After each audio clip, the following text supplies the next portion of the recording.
Watch this powerful video by God's servant Apostle Mike Orokpo, and God will bless you mightily. Don't forget to like, share, and subscribe. God bless you.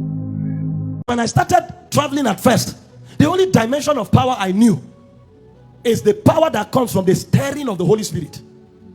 So before I go to preach, I pray in tongues for hours.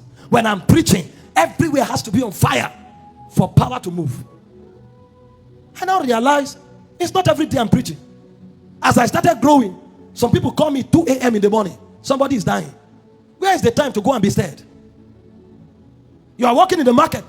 As I was coming into the country today, a guy ran to me in business class, knelt down, and said, please pray for me. I was so ashamed. I said, stand up for where? The more I drag him, the more he knelt. In order not to waste time, I said, Father, bless him. I said, it's well with you, sir. Prayer short so that I can go away. How do you go and start stirring yourself there? That means there are many tributaries to power. It can't just be you are stirred. If you are not stirred, there's no power. No, sir. Most of the testimonies we record come from casual moments. Somebody runs into you in the market, you'll say it is well, and things change. I sat with my wife in the house when the brother with the sister came and complained they rejected him from a football club. Go! Divine intervention. 48 hours later, the same coach called him. Augusta, I didn't come from prayer. You need different dimensions of power to be relevant. Otherwise, you will end up a religious man who will only manifest power in a church service. But for you to walk in power all the time, you need to know the different dimensions or indicators of power in scripture. And purity is one of it. There are certain powers you will never have until you live a pure life. Don't let anybody deceive you. He said, who shall stand upon the mountains of God? Who shall stand upon his holy hills? He says, him that is of a pure hand, of a pure heart, who has not lifted his soul in vanity. So you'll find men wielding powers in the courts of God. Purity is defining it. And there are different things that provoke power.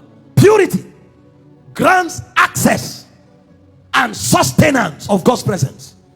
Find people who always carry tangible dimension of God's presence. Amongst other things, purity is there. Purity is not the only thing. Humility sponsors it. Obedience sponsors it.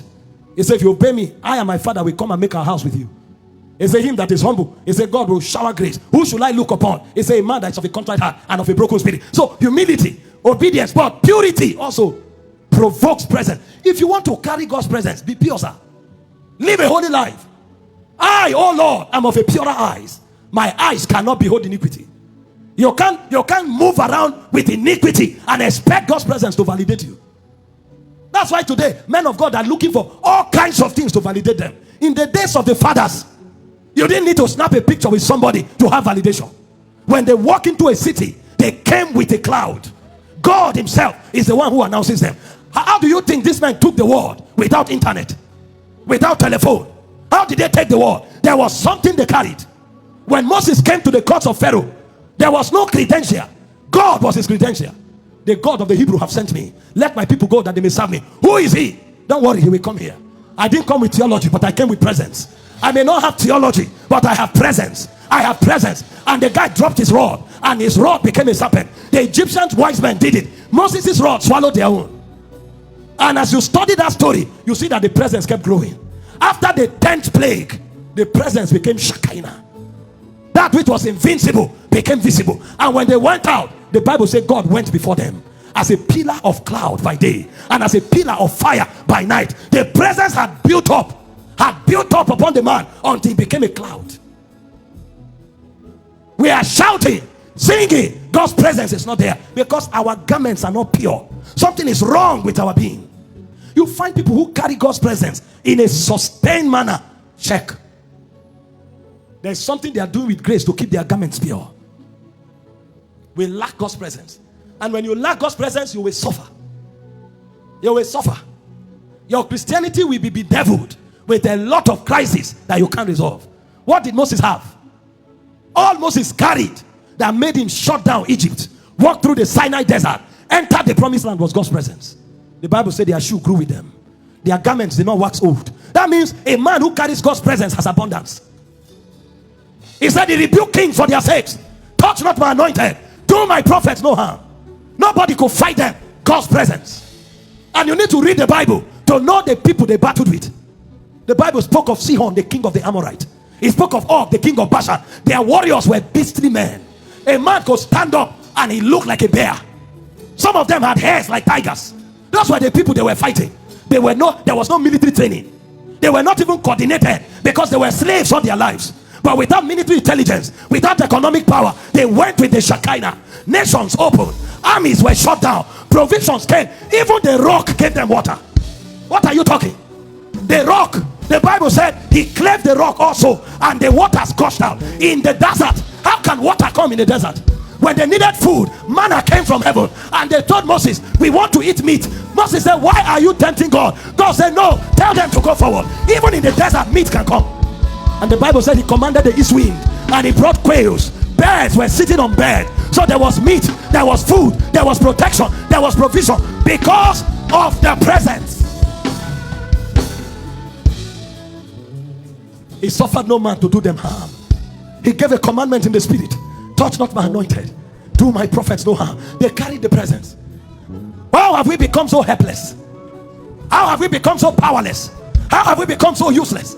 Because there's no presence. They had to look for men to cause them to be able to fight them, because they were too powerful and they were using stones. He said, the Lord is my banner. When they went to fight, all Moses needed to do was to put his hand up. The Lord is my banner. There was an atmosphere over these people. The Bible said Moses sent soldiers out. When they returned, more than 18 battalions, he said no man was missing. Not one. Not one man was missing. They fought wars without casualties, by purity. You think Satan is not smart?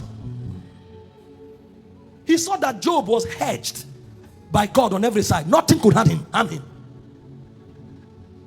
And he went to provoke the guy. It didn't work. Use his wife. Curse God. If you break the hedge, the serpent will bite. Most of us use impurity to break the hedge. Your business would have been intact until you became creative about carrying women to go and sleep with them in another country. Your family would have remained intact until you deployed intelligence on how to change figures in the office, and you didn't know what you were doing was breaking the hedge. And then the glory that covered your life, that brought protection, that brought honor, suddenly lifts and you discover you are naked. Was that not the case of Adam? Carried God's glory, carried God's presence until he rebelled. Number 2, it attracts favor. Daniel chapter 1 verse 8 to 9.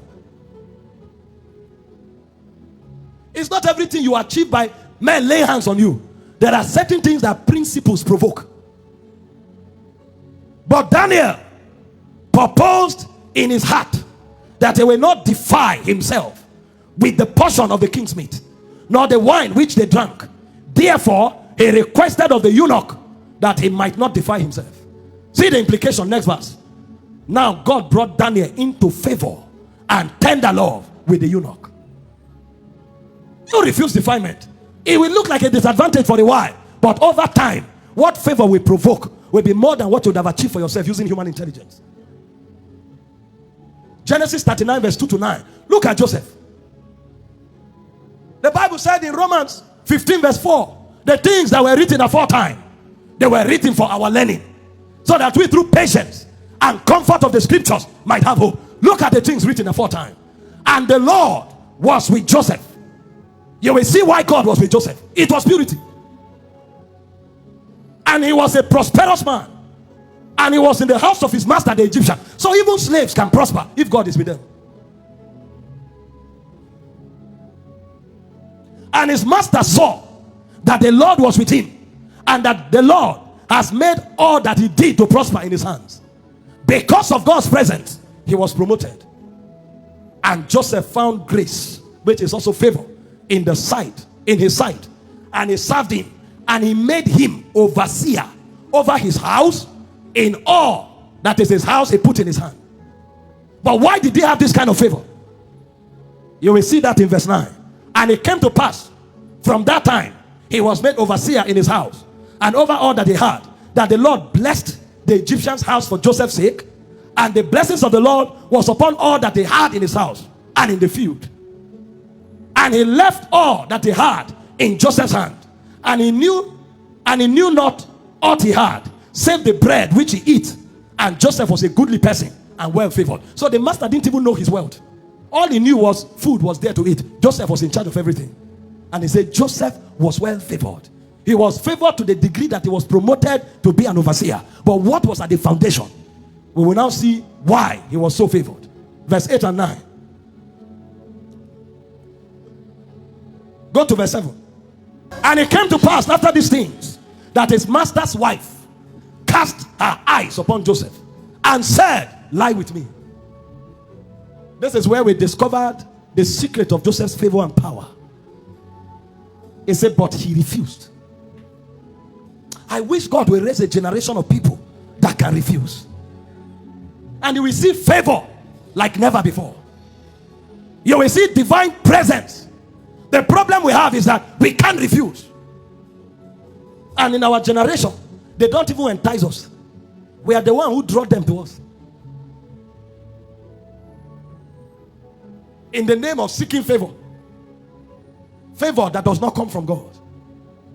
He refused and said unto his master's wife, behold, my master wotted not what is with me in the house, and he had committed all that he had to my hands. He doesn't even know what he has. All that he has is in my care. I'm the one who tells him his worth. He said, therefore is none greater in this house than I, neither had he kept back anything from me but thee, because thou art his wife. How then can I do this great wickedness and sin against God? He was a pure man. The woman accused him in an undeniable fashion because he cut his shirt. It looked as if purity was a disadvantage, and the guy spent 2 years in prison. But what we saw eventually was that those 2 years took him where his lifetime outside purity would never have taken him. The Bible said until the time that his word came. He said the word of the Lord tried him. The king sent for to lose him, even the ruler of the people. He made him lord of his house. He had gone beyond Potiphar. Where God took him to, even Potiphar couldn't approach. You are not losing by being pure. You stand your ground for God and see the testimonies your life will command. Purity attracts favor, and not just favor, favor that brings promotion. Daniel was promoted. Joseph was promoted. You will be promoted. We want to appreciate you. Thank you for watching this powerful video by God's servant Apostle Michael Orokpo. We are happy that you have watched. In case you have not subscribed, don't forget to do so. Like, share, and subscribe. God bless you.